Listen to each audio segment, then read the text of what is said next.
Bonjour à toutes et à tous et bienvenue dans Le Cinquième Mur, votre émission qui vous fait découvrir ou redécouvrir le cinéma à travers nos yeux passionnés et remplis d'amour pour lui. J'espère que vous allez bien cette semaine encore et je suis toujours accompagné de la même équipe, donc Jean, bonjour Jean. Salut tout le monde. De Charles, bonjour Charles. Salut Thibaut. De Marvin, bonjour Marvin. Bonjour Thibaut, mais je suis un peu déçu parce que tu as dit toujours la même équipe, comme si t'étais un peu déçu. Mais non, je suis très heureux de vous retrouver toutes les semaines. Et enfin Ben, bonjour Ben. Salut Thibaut. Du coup, j'espère que vous allez tous bien, que vous avez passé une bonne semaine. Avec Noël qui approche en plus, ça fait plaisir. Et oui. Est-ce que vous avez découvert quelque chose un peu cette semaine? Charles, Jean. vas-y. Allez. Ou Ben. Ou Marvin, ou Thibaut. Alors je vais commencer. Nous on a eu l'occasion de découvrir du coup les courts-métrages de Evan Royalty sur SCP, donc SCP Overlord, et on a regardé à 3 le SCP Dollhouse hier. Qui sont des courts-métrages dans l'univers de SCP, qui sont réalisés par deux meilleurs potes, et avec très peu de budget, généralement très peu de temps pour tourner. Et c'est assez impressionnant ce qu'ils arrivent à faire. Au niveau mise en scène, c'est assez impressionnant, donc je vous conseille tous de regarder, c'est gratuit sur YouTube. Oui. Tu veux peut-être expliquer ce que c'est qu'SCP, non? Ouais. Et ben pour ceux qui connaissent pas SCP, c'est une communauté en ligne de rédacteurs, de gens qui écrivent des histoires, toujours dans le même thème. Sur le thème du paranormal, et c'est toujours en gros la même structure de récit, et c'est présenté sous forme de rapport. Il y en a énormément, donc si vous êtes intéressé par tout ce qui est fiction écrite, de science-fiction mélangée à du paranormal, mélangée à des fois de l'humour absurde, je vous conseille fortement d'aller sur les sites de la Fondation SCP. Ok, bah moi je connaissais pas non plus, du coup merci d'avoir fait préciser à Jean ce que c'était, ça m'intéresse du coup. Oui, c'est extrêmement intéressant et extrêmement fourni en plus, vraiment. Charles, dis-nous tout. Vas-y. Non, moi j'ai pas énormément de recos à faire cette semaine. Mais je rejoins Jean sur la qualité des vidéos qu'on a regardées en SCP, et du coup, si vous n'en avez jamais vu, c'est super sympa et allez voir. Marvin, toi, est-ce que tu vas nous parler d'un grand-chose. petit jeu? Un petit Qu'est-ce jeu s'est qui vient de passé sortir aujourd'hui. Qu'est-ce que... Enfin je sais pas, la journée un peu normale aujourd'hui finalement, non? Non, je rigole. Ouais bah on a préchargé hier Cyberpunk sur nos différents supports. Moi sur ma machine de guerre de PC Gamer bien sûr. plus communément appelé PS4 Fat. T'as un avion à réaction, hein, celui qui fait du mou. Et on a pu tester ce matin parce qu'on a quand même voulu dormir tôt pour pouvoir enregistrer ce podcast de façon optimale. Et ce matin, on a quand même profité d'un réveil un peu tôt pour l'essayer. Et même sur PS4, c'est chouette. Et ça reste joli. Même si on sent qu'on est sur une fin de génération. Déjà, c'était le cas sur The Last of Us 2. Et là, je vais pas spoiler quoi que ce soit. Mais il y a quelques niveaux graphiques, ça pousse la console un peu. Et sinon, pour l'instant, j'ai fait moi le tuto, on est à peu près au même niveau, toi et moi Thibaut, t'en parleras aussi, je te laisserai après, mais moi on a choisi des classes différentes, vu qu'il y a 3 choix de classes, que je vais pas spoiler non plus, et après on bidouille un peu notre personnage, des caractéristiques, 2-3 trucs comme ça, qu'on ne verra jamais, mais on est content de le bidouiller. Et ça a été plaisant pour l'instant, le début d'aventure. Voilà. Très bien, très bien. Et toi Ben, du coup? Moi du coup, je suis été sur une recommandation que des potes m'ont faite qui s'appelle Euphoria, je sais pas si vous connaissez. Ah, Du incroyable. coup, Avec Marvin, on t'apprécie très fort là. Voilà, et du coup j'ai commencé des petits épisodes et c'est plutôt sympathique sur l'envers des décors des soirées que font les jeunes aujourd'hui. Enfin les jeunes dont je m'inclus d'ailleurs. Mais ouais, c'est plutôt pas mal. Nickel. Et toi Thibaut? Bon, comme l'a dit Marvin, moi j'ai attaqué Cyberpunk. J'ai pas encore assez joué pour me prononcer, mais pour le moment ça sent très bon. Et j'ai attaqué The Mandalorian suite à ce que vous m'aviez recommandé la dernière fois. Et putain, c'est incroyable, j'aime beaucoup. Mando, Mando très quali, Mando, Baby Yoda très quali, j'adore, vraiment excellente Niveau série. technique, c'est hyper impressionnant en plus. Il faut pas dire Baby Yoda parce que ça trigger les Oui, vrais fans et qui se excusez-moi, c'est donc, vrai. moi je sais pas si c'est Baby Yoda, enfin je sais que ça l'est Non, pas parce que les gens m'ont crié dessus, apparemment, là, Tu dans peux le l'appeler dernier l'enfant. épisode, ouais, en Appelons-le plus, c'est l'enfant, le nom de l'épisode. ouais. Enfin bon, du C'est coup, va pour l'enfant l'enfant. parce qu'il l'appelle l'enfant. Mais J'ai non, cru pour que Charles allait spoiler allègrement. Non, je ne L'enfant. spoilerai pas. Non. L'enfant de 50 ans quoi. Ouais, voilà, c'est ça. Un bel enfant, quoi, déjà. Je vous propose de passer au film auquel on va parler, duquel, pardon, on va parler cette semaine. Il s'agit de Son of Saul. Il n'y aura pas de musique cette fois, puisque le film en est dénué, tout simplement. Son of Saul qui est sorti donc le 4 novembre 2015. Et pour vous en parler un peu plus précisément, je vais laisser la main à Marvin. Yes, bah là on est passé cette fois sur un tout autre genre de film, un film historique drame, hongrois, réalisé par Laszlo Nemes. Et je vais le pitcher un tout petit peu, on va pas spoiler non plus, mais il n'y a pas grand chose à spoiler finalement, c'est plutôt la façon dont c'est filmé et ce que ça retransmet qui spoilerait si on rentrait dans les détails.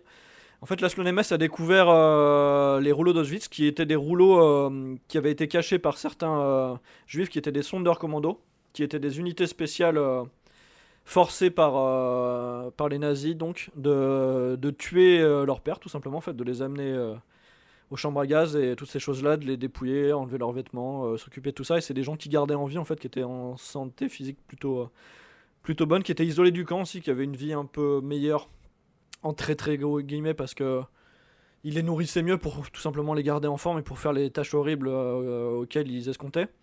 Et dans ce postulat-là, nous on suit Auslander Scholl, qui est un personnage qui, après un déclic durant une de ces journées typiques en camp de concentration où il devait accompagner des gens dans les chambres à gaz, voit un enfant qui survit à la chambre à gaz et qui se fait finir par nazi, sans vraiment d'humanité, enfin ils en ont pas de toute façon.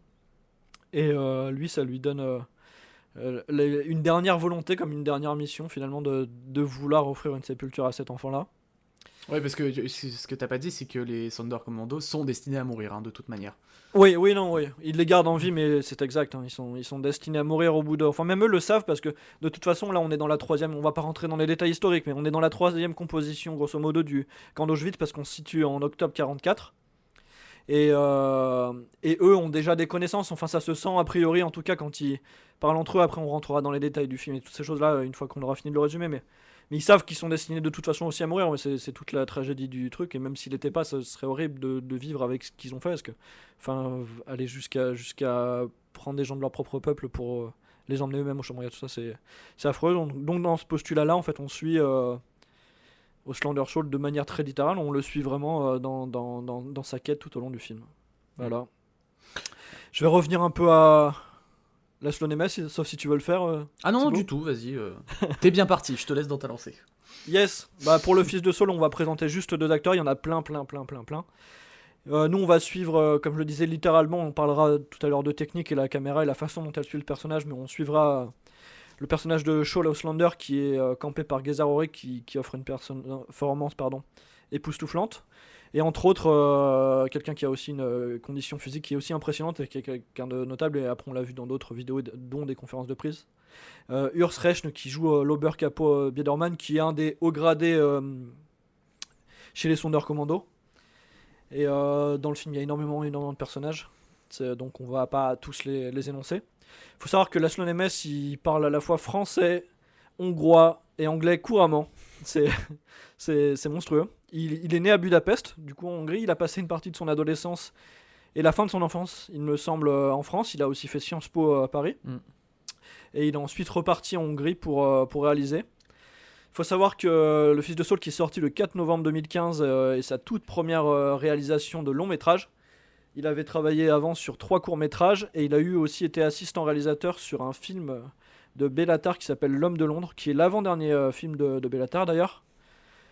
Je vais un peu vite fait présenter qui est Béla Tarr, parce que c'est important de notifier qu'il a été assistant réalisateur sur une réal de Béla Tarr, parce que Béla Tarr est un réalisateur hongrois qui est très très connu et qui est connu pour être exigeant, qui fait des réalisations qui sont plébiscitées, pas par tous, mais qui le sont. Il a une technique qui est très très bonne, c'est un réalisateur hors pair. Donc l'idée derrière, c'est de savoir et de comprendre en fait que Laszlo Nemes avait déjà un peu fait ses dents sur d'autres réalisations et avait déjà travaillé dans le milieu. Autour du film aussi, et c'est impressionnant de le notifier, c'est que Le Fils de Saul a eu le Grand Prix du Festival de Cannes en 2015, le Golden Globe du meilleur film en langue étrangère en 2016, et aussi, pourquoi pas, l'Oscar du meilleur film international en 2016. Tout ça pour une première réalisation. Voilà, c'est sa première réalisation. Laszlo Nemes qui se positionne comme juste un petit réalisateur, quoi, qui sort quasiment une sorte de chef-d'œuvre, hein, au final. On pense qu'il restera dans le temps, après l'histoire nous le dira, mais il a été plébiscité par la critique et par ses pairs, entre autres, donc il y a moyen que ça reste pour longtemps. Après, on va expliquer aussi ce pourquoi ça restera possiblement dans le temps. Oui. Depuis, Laszlo a réalisé un seul autre film, qui est un film aussi d'époque, mais qui ne traite pas du tout des camps de concentration, de la Seconde Guerre mondiale en l'occurrence, mais il reste à la réalisation pour l'instant. Je suis pas sûr qu'il ait été tant plébiscité que ça, celui-ci. Ouais, il a été sélectionné à la Mostra de Venise en 2018 et il continue de réaliser. On ne sait pas trop sur quel type de projet il va plonger encore. Il n'y a pas de quoi que ce soit qui a été annoncé pour l'instant, mais on a hâte de voir la suite. Du coup, oui, on va pouvoir passer aux thématiques, effectivement. Donc, à partir de ce moment-là, on va commencer à parler de l'histoire. On va essayer, comme toujours, d'éviter de vous raconter toute l'histoire. Donc, il est possible qu'il y ait un peu de spoil par-ci par-là, mais vraiment, dans la globalité, on va vous garder la surprise du film afin que quand vous le visionnez, oulala, c'est terrible mon français, vous puissiez quand même garder cette surprise. Yes, et nouveauté, mais seconde nouveauté finalement, je crois qu'on l'avait déjà spécifié, mais on le respécifie, il n'y a pas de musique cette fois, parce qu'il n'y en a pas dans le film, simplement, ou très très peu. Oui, effectivement. Du coup, pour les premières thématiques qu'on voudrait aborder tous ensemble, c'est d'abord du côté de la technique, puisque effectivement le film va avoir une image extrêmement particulière et même en fait une caméra particulière. Au niveau du premier point, c'est effectivement le fait que le film est tourné intégralement en pellicule, 35 mm. Marvin, tu me confirmes? Ouais, c'est ça. Voilà, donc il faut savoir que c'est filmé donc à l'ancienne, puisque aujourd'hui ce n'est plus vraiment la norme de filmer en pellicule. Et du coup, tout ce qui est du côté matériel et rendu, pareil, ça va être à l'ancienne. Alors, est-ce que par hasard vous savez pourquoi il a fait ce choix de filmer en pellicule? Yes. Et il le dit pas mal en interview, moi j'avais lu à l'époque et je le cherchais, je sais plus ce que j'en ai fait, si c'était dans... Je vais faire ni la pub ni pour l'un ni pour l'autre, mais j'avais lu, je crois, son interview pour le film à l'époque. Soit dans Positif, soit dans les cahiers du cinéma, je sais plus, et c'était vachement intéressant. Et enfin, de toute façon, hors tournage podcast, on en a déjà discuté entre nous de l'apport de la pellicule, du numérique, tout ça. Et lui, c'est quelqu'un qui défend fermement l'usage de la pellicule au cinéma. Et le fait de tourner tout simplement en pellicule aussi. Je sais pas si d'ailleurs, faudrait que je me renseigne si sur Sunset, il a pris ce pan-là aussi de choisir la pellicule pour tourner. Mais lui, c'est quelqu'un qui est vraiment attaché. Après, étonnamment, moi je pensais que ça coûtait bien plus que ça. Enfin, ça reste un budget quand même important hein, pour un film, je dirais pas un film de niche, mais qui avait vocation, je pense, quand même être un film de niche et qui est pas vu et qui est pas pour tous les publics non plus. Nous, on espère le faire visionner à un maximum de monde. On rentrera après dans les détails à la fin quand on donnera notre avis, mais je pense qu'on peut mettre un petit warning, voire un très très gros pour dire quand même que c'est un film difficile à visionner. Oui. Absolument. Et pour revenir à la pellicule, le budget en fait a été d'1,5 million. Je pensais que c'était aujourd'hui bien plus cher que ça de tourner en pellicule. Et ça reste relativement correct en termes de budget. Faut savoir qu'il a fait 9,7 millions après en box-office, donc il est retombé très très largement sur ses pattes. Mais je pensais que c'était bien plus cher que ça. Après, il y a... D'ailleurs, j'avais oublié que c'était la même année, mais en 2015, il y a aussi eu Les 8 salopards, qui lui aussi a été tourné en 35 mm, comme disait hors enregistrement tout à l'heure, on en discutait.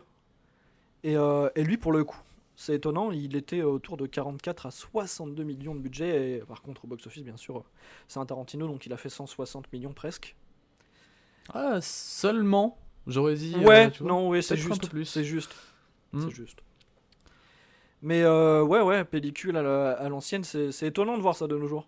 Effectivement, ouais, Même on le aurait pu format. penser que ça coûtait plus cher. Ouais. Le format d'enregistrement, enfin, c'est un peu du 4 tiers. C'est pas du 4 tiers, mais. Côté choix de c'est mise en scène, on va y revenir après. Là, on est vraiment sur le côté matériel, mais c'est vrai que, de tous les côtés, il a fait un choix assez atypique. Quoi.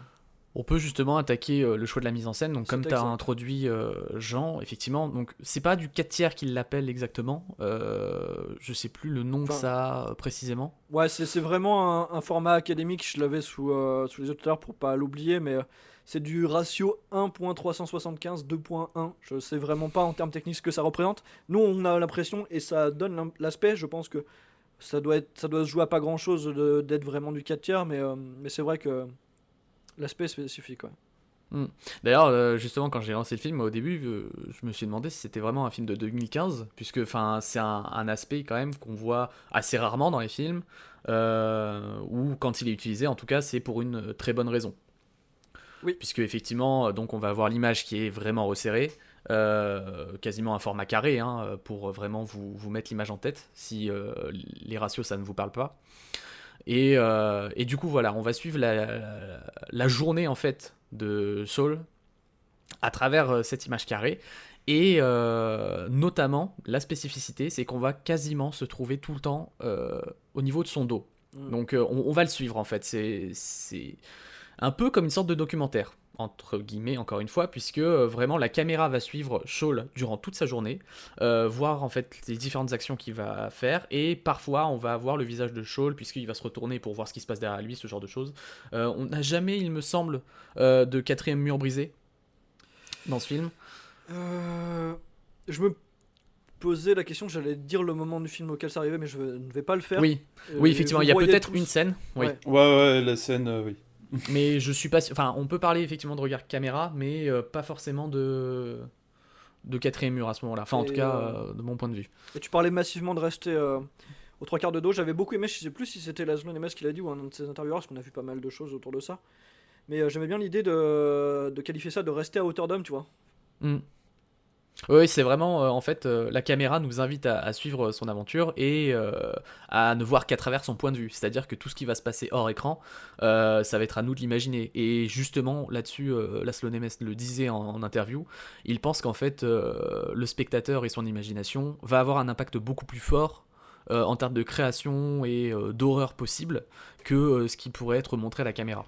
C'est très juste ce que tu dis. D'ailleurs, il y a même un moment où on ne voit plus le monde sous ses yeux, car la caméra, elle le regarde, mais lui de face. Et aux alentours, on entend plein de choses évidemment, mais on va y revenir juste après. Et lui, toujours impassible, évidemment. Mais on le voit de face, et c'est à ce moment où on se dit, mais j'aimerais vraiment voir ce qui se passe aux alentours, et en fait, on ne peut pas, quoi. En fait, on sait ce qui se passe aux alentours. Excuse-moi, Charles, hein, je te laisse la parole juste après. Ouais, pas de soucis. t'inquiète.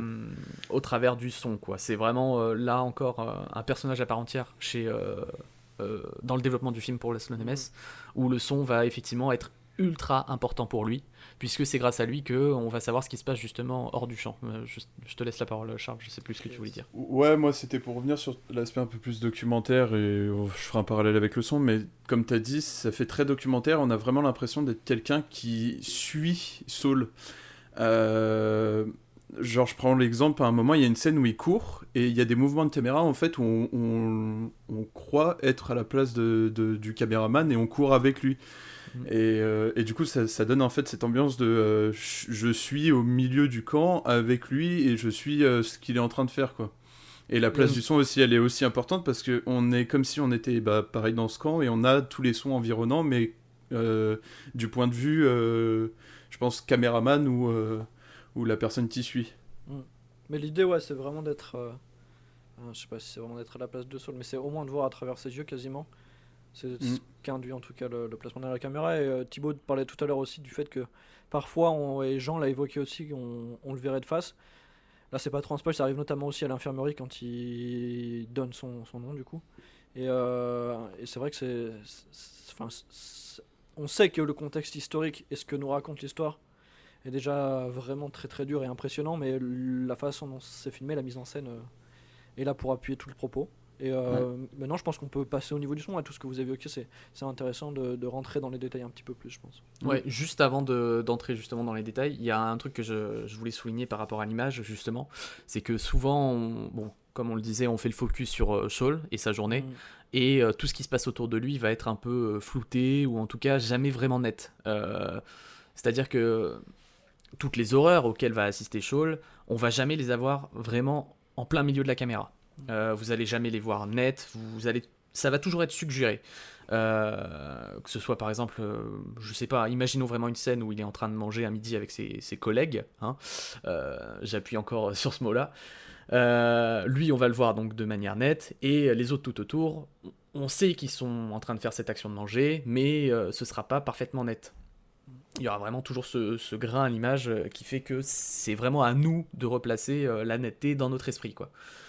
Et je trouve que justement c'est pas plus mal, puisque ça donne une force au film qui, en fait, comment expliquer ça, de nous inviter vraiment à vivre le film. C'est-à-dire que on se doit de vivre l'événement pour comprendre ce qui se passe. Et c'est là un peu justement toute la force de Last Man on Earth, c'est que à travers ça, il arrive à nous faire ressentir l'horreur qu'il essaye de nous transmettre à travers les événements que traverse Shaul, quoi. Et je sais pas si ça peut être interprété comme ça. Tu vois, moi je le lisais aussi comme ça. Je me disais que, enfin, ce choix de format plus ce choix de faire des flous et des focus, et le choix d'être derrière Shaul, pardon, à taille humaine, c'est aussi le fait de savoir, et j'ai l'impression que lui il le comprend aussi, Nemes, c'est que quoi qu'il arrive, il a des sources, il veut retransmettre une histoire, mais il pourra de toute façon pas retransmettre et montrer véritablement la véracité historique de ce qui s'est passé. Et je suis pas sûr que même lui il trouve ça pertinent, tu vois, de montrer ces horreurs. Et tu l'indiquais vraiment super bien en disant que de toute façon il y avait des flous sur pas mal d'actions, et que nous on voyait aussi de dos et qu'on voyait pas forcément tout. Je suis pas sûr que sa volonté en soi de toute façon ce soit de nous montrer vraiment avec une netteté impeccable toute l'horreur de ça, parce qu'elle est déjà suffisamment suggérée, et elle est déjà assez ténue et présente dans le film pour que ce soit pas nécessaire, et dans l'histoire de toute façon. Oui, exactement. Enfin, c'est comme ça que je le vois en tout cas. Et en gros, lui, il a une idée de comment ça aurait pu se passer, ou en tout cas vraiment minime, quoi, puisque personne ne peut imaginer l'horreur vraiment. Et du coup, il essaye de nous transmettre justement pour que nous aussi on arrive à imaginer à quel niveau démesuré ça pouvait monter, quoi. D'ailleurs, je voudrais juste faire un petit aparté sur l'horreur. En tant que consommateur de films d'horreur, avec des grandes guillemets parce que j'en consomme très peu, je trouve que ce film, justement, il a cette sorte d'anticipation qui est vraiment très propre et très différent des films d'horreur. C'est-à-dire que dans un film d'horreur, le méchant te tombe dessus, généralement tu vas mourir. Là, quand les mecs, tu sais qu'il y a des petites scènes sans rentrer dans le spoil, mais il y a des moments où c'est un petit peu compliqué avec certains gardes nazis. Ça fait vraiment peur parce que tu sais pas du tout à quoi t'attendre. Enfin, tu sais pas comment les mecs vont réagir, tu sais pas qu'est-ce qu'ils peuvent faire. La limite, il y a pas de limite en fait. Du coup, moi perso, ces scènes, il y avait une pression qui était folle, quoi, je trouve. Ouais, je crois savoir de quelle scène tu parles. Et c'est pareil, c'est une scène qui m'a vraiment pas fait me sentir bien, quoi. Je me suis mis en boule dans mon lit. Je me dit, ok, c'est fou. Mais hors podcast, cette discussion qu'on a eue, Charles me le disait hier, après s'être renseigné, après avoir visionné tout ça. C'est vrai qu'au final, on pense avoir tout vu dans la fiction en termes d'horreur, et c'est la réalité qui finalement est la pire, même si ça reste de la fiction, hein. Mais on sait qu'historiquement c'est des choses qui sont réelles, on sait pas vraiment comment ça a été factuellement, on peut pas le savoir, mais rien que de le voir mis en scène, même si c'est pas tout à fait ce que ça a été, c'est ce qui a été de plus horrible. On en discutait aussi entre nous, pour moi ça reste l'un des films les plus durs que j'ai pu voir, et en termes d'horreur, l'horreur humaine, je sais plus où j'avais lu ça, et cette formulation est bonne, je trouve. L'horreur humaine est finalement la pire de toutes. Je propose de passer un peu au son afin de justement un peu plus ressortir de ce thème-là. Yes. Et pouvoir parler d'autre chose. Donc effectivement, comme on a dit, le son, qui est un personnage à part entière pour Laszlo, quelque chose qu'il a extrêmement travaillé, puisqu'il voulait effectivement faire vivre l'image du film, mais en dehors justement de ce qu'il filmait déjà, quoi. Je pense notamment à la scène où on voit Shaul qui traverse justement un convoi de déportés à ce moment-là, et qui est en train de chercher une personne précise. Et au son, on entend qu'il se passe qu'il se passe beaucoup de choses en fait autour de lui, et lui est focus dans sa quête de chercher quelqu'un. Et nous, on sait tout ce qui se passe autour de lui, et enfin rien que d'imaginer en fait toute cette horreur ambiante, et que lui traverse en fait sans forcément y prêter plus attention que ça. Je trouve que ça a un côté aussi assez horrible, quoi. Ouais, moi c'est un des trucs que je trouvais les plus forts. Déjà à l'époque quand je l'avais vu en salle, parce que je l'avais vu à peu près à la sortie du film, et c'était déjà impressionnant. Et là j'en ai profité pour l'écouter au casque aussi, et enfin, le film déjà en soi est insupportable à visionner, en tout cas parce ce qu'il raconte et ce qu'il évoque, mais c'est vrai que le son c'est un personnage supplémentaire à part entière, comme tu le disais, qui densifie encore un peu plus le propos. Et il y a des choses intéressantes aussi qui se font au niveau des langues. On en parlait aussi entre nous pour VOVF, parce qu'on a l'habitude de se questionner sur la façon et comment on l'a visionné chacun. Et ce que voulait aussi Laszlo, on sait pas à quel point c'est pertinent, à quel point c'est véritable, mais lui l'idée c'était aussi de retransmettre une sorte de mélange des langues aussi dans les camps, parce qu'il suppose, et on sait que c'était le cas, il y avait plusieurs nations et des personnes de tout horizon qui étaient dans les camps, malheureusement. Ouais, effectivement. Et puis ça fait effectivement un peu ce gloubi-boulga de langue. À chaque fois, chaque pas dirigeant, mince. Chaque soldat allemand, à chaque fois, cherche une sorte d'interprète pour comprendre ce qui se passe. Enfin, et c'est très bien retranscrit dans le film. Je vois que le temps file. Du coup, on va peut-être avancer encore un peu et aborder la thématique de la déshumanisation, du coup, de ces Sonderkommando et l'évolution de leur psychologie. On sait pas depuis combien de temps ils sont dans le camp, depuis combien de temps ils effectuent ce... Alors si, justement. Ouais, on a un ratio, ouais. 4 mois que Shaul a rejoint le camp. Ah ok, moi j'ai raté l'information. Ouais, on le sait pendant un dialogue, mais c'est vrai que tout va 1000 à l'heure, mais au tout début, on l'entend, ouais. Ok, très bien. Bon, du coup, effectivement, 4 mois, donc 4 mois c'est quand même extrêmement long, surtout quand vous vivez au milieu de l'enfer, et on voit, après le premier plan séquence en fait, donc Shaul effectivement commençait à déshabiller donc les déportés pour pouvoir les emmener dans les chambres, et puis on le voit après qu'il se met contre la porte, et justement encore une fois un travail sur le son qui est incroyable, mais surtout on a l'expression de Shaul face caméra en gros plan, et on voit qu'en fait il a plus aucune émotion quoi, il fait tout ça robotiquement, et pour lui c'est juste devenu la norme quoi. Je sais pas si ça vous a évoqué le même sentiment vraiment. Enfin, j'ai trouvé ça glaçant, son regard, très personnellement, puisqu'il est vide, vraiment. On a l'impression qu'il est mort à l'intérieur. Et il fait ça parce que c'est comme ça et c'est sa vie et il n'a plus le choix de toute manière, quoi. Ouais, il y a de ça. Oui, comme l'a dit Marvin, de toute façon, là, toutes ces personnes-là, c'est des personnes qui vivent dans une espèce de fatalité, quoi. Ils savent très bien ce qui va leur arriver, ils l'ont un peu tous, enfin, sans forcément parler de l'accepter, ils l'ont tous compris, quoi. Et donc, ils ont rien à espérer. Enfin, ils partent du principe qu'ils ont plus grand-chose à espérer de la vie de manière générale. Donc, oui, c'est normal que les regards soient vides, moi, à mon sens. Donc, Charles ? Ouais, non, je voulais aussi. Je voulais juste rajouter le fait que c'est devenu en fait une tâche récurrente qu'il exerce et qu'au final, comme t'as dit Ben, hein, ça les maintient en vie, donc ils le font mais pas de gaieté de cœur, et c'est normal que le mec il soit pas joyeux dans les tâches qu'il va faire. Hein. Ah oui, mais ce que je voulais dire, c'est que vraiment dans le film, c'était ultra bien retranscrit, enfin surtout par la performance de Geza Horig, qui le transmet sublimement, on va dire, même si le mot est un peu contradictoire, on va dire. Mais non, j'ai trouvé ça justement extrêmement fort, et de toute manière, effectivement, même si on ne peut pas imaginer se mettre à leur place, je pense que chaque humain en fait réagirait de la même façon. Oui, non, bien sûr. Ouais. D'ailleurs, ils baignent tous dans cette sorte d'horreur ambiante où vraiment il y a des moments, c'est très violent visuellement sans pour autant être comment dire explicite. Ouais.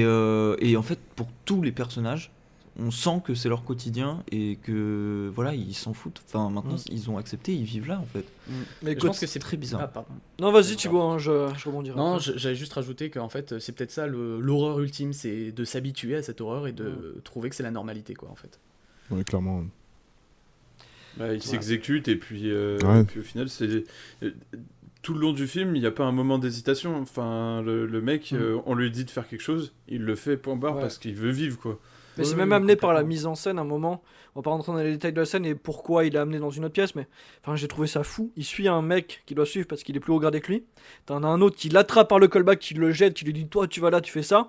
L'autre qui revient après 2 minutes après, qui le rattrape, il dit non, lui il vient avec moi. Enfin, ça paraît. Enfin, c'est sidérant de. la mise en scène appuie ça, comme vous le dites. Et je vois aussi tout à fait ce qu'évoquait Jean. On en parlait Thibaut et moi aussi hier, d'une des scènes particulièrement dans l'infirmerie. On va pas rentrer dans les détails, mais qui pour moi finalement est pas graphiquement la plus affreuse, mais en termes de déshumanisation, pardon, est choquante. Et pourtant, c'est de loin l'un des trucs les plus. Gay. Enfin, Ouais. ouais, enfin, façon de parler, mais Oui.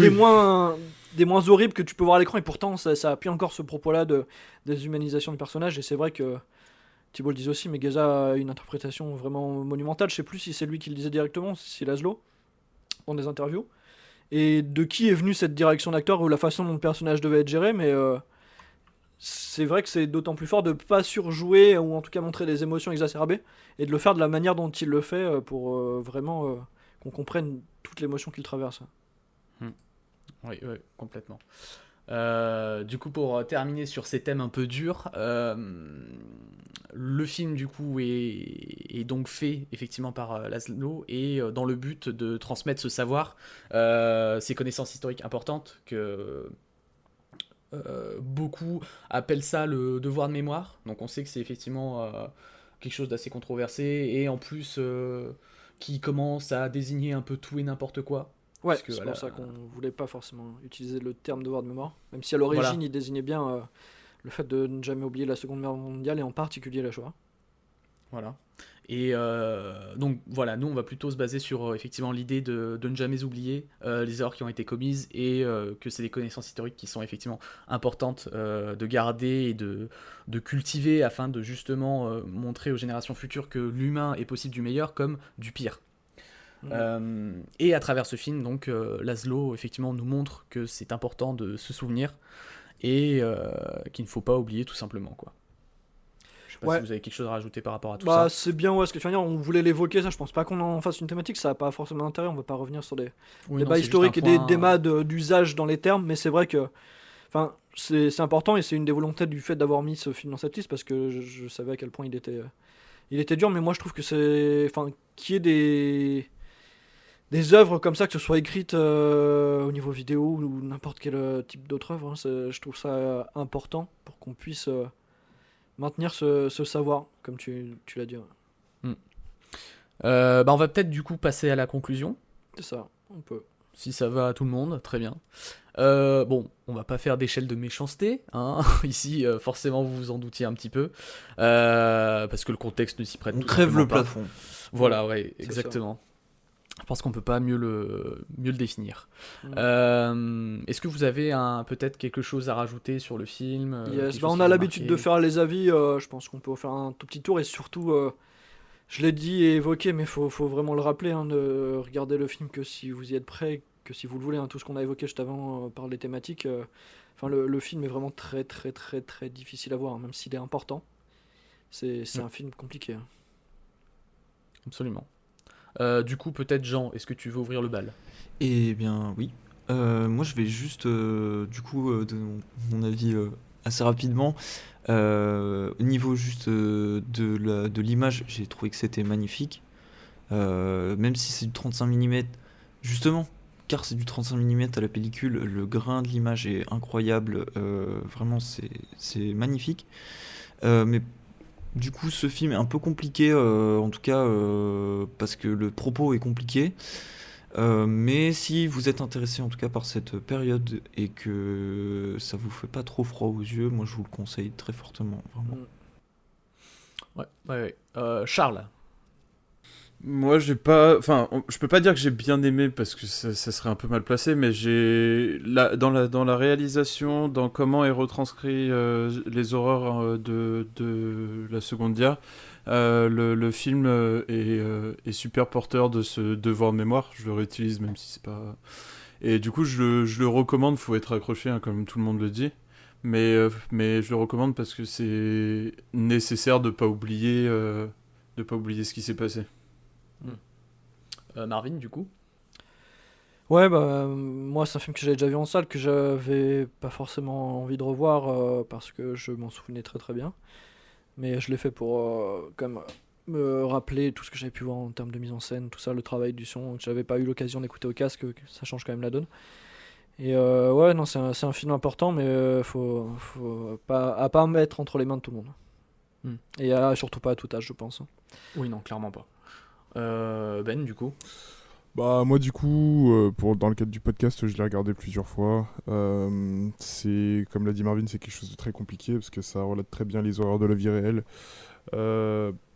Concrètement, c'est un film qui est bien qui remplit bien son rôle dans le sens où ça te prend aux tripes, ça remplit bien son devoir de mémoire. Mais ouais, c'est quelque chose que je ne regarderai pas plus de fois quoi. C'est bien un premier visionnage, c'est toujours bien. Voilà, ça vous apprend les choses, mais voilà, ça sert bien son propos quoi. Je vais pas. Et toi, Thibaut? Bon, je vais pas faire de la redite, hein, mais vous avez tous globalement de toute manière le même avec moi. C'est-à-dire que pour moi, c'est un film important à voir. Comme on l'a évoqué juste avant, c'est quelque chose qu'il faut pas oublier. Mais je pourrais pas le voir plusieurs fois, c'est pas possible. Parce que, enfin, déjà, on l'a pas précisé, mais il dure 1h40. Et bon, effectivement, ces gens-là vivaient plusieurs mois, donc, à travers cet enfer. Mais je me rends compte que déjà, 1h40, c'est très très long. Ouais. Vraiment. D'ailleurs, on va pas rallonger le podcast plus que ça, mais moi, Oui. même au second visionnage, je me disais, mais il y a combien de jours qui passent entre le début et la fin? Parce que j'avais l'impression, et en fait, c'est une seule journée, enfin, C'est même une seule fin journée, d'après-midi, ouais. quoi. J'ai eu exactement justement la même idée. La C'est même quasi pensée. filmé en temps réel. Ouais, et c'est encore plus horrible. Enfin bon. Mais du coup, voilà, c'est ultra important, je pense, de bien se mettre dans ces conditions, de bien se préparer pour le film, parce que c'est important, encore, je le dis, de le voir et de bien comprendre tout ça, puisque, encore une fois, moi, par exemple, les Thunder Commando, j'en avais juste entendu parler, je ne savais pas du tout ce qui se passait, comment ça se passait, ce genre de choses, et ça m'a permis justement d'en apprendre un peu plus sur l'histoire et comment ça se passait. Et voilà, donc je vous le recommande, mais soyez préparés. Voilà tout. Du coup, vous l'aurez compris, ce film, nous le recommandons tous. Mais préparez-vous, armez-vous, vraiment, parce que ça va pas être une partie de plaisir. Hein. Mais voilà, on pense tous qu'il faut quand même le voir au moins une fois dans sa vie. En attendant la semaine prochaine, on vous fait à tous des bisous. Normalement, ce sera beaucoup plus joyeux, puisqu'on attaque la semaine de Noël, et on vous prépare quelque chose d'un peu spécial. Et donc, prenez soin de vous, et surtout, n'oubliez pas, n'arrêtez jamais de regarder des films. Bisous. À plus, Bisous. c'est bon.